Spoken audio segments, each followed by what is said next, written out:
In this video, I will show you how to create a sequence in Apollo.io. So this is pretty simple. Just open up Apollo and in the left menu under Engage, click on Sequences. Now here you have the sequences you've already built, but if you go Create Sequence, you have 4 options. You can do an AI assisted build, where basically their AI helps you build out your sequence.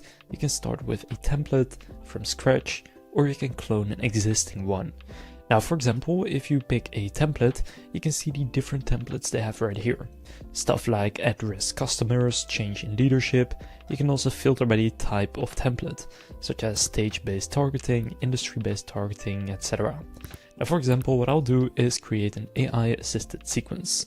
So when you do that, it will ask some questions about what exactly you want to build.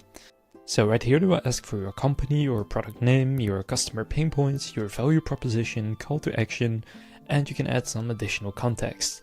Then when you click generate new sequence, it's going to create the sequence for you with all of the copy, the steps, etc. This one only has email, so if I click save sequence right here, and then open up my sequence, I can click on these steps, and then here I can see the steps. So this one has 3 email steps. What I can do is click add a step, and select another option right here.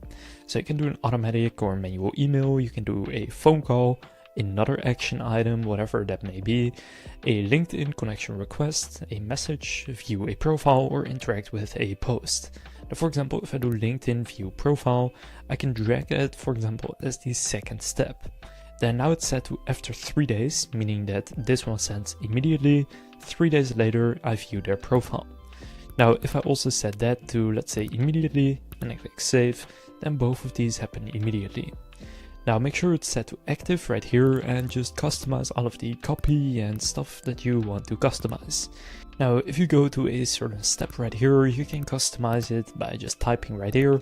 You can also use AI to optimize it, and if you want to include sections such as first name, you can use the variables right here, so dynamic variables. Then the variables you have is around name, title, education, and a bunch more stuff. So for example, you can do hi, and then add in a first name field right here. So then it will say hi, and if their first name is John, it will then say John. So that's basically how you can create a sequence. When you're done, click Save Changes, and then click Confirm. Then activate the sequence, and now you can add context to it by clicking on Add Context. You can use the searcher, which is Apollo's database. You can upload a CSV file, select an existing list, or automate adding context with Outbound Copilot, whichever one you want to do. Now, if you go back to the overview, you will then find it right here. Make sure it is active if you want it to start working. So now you know how to create a sequence in Apollo. If this video was helpful, please consider leaving a like and subscribing to my channel. With that being said, I will see you in the next video.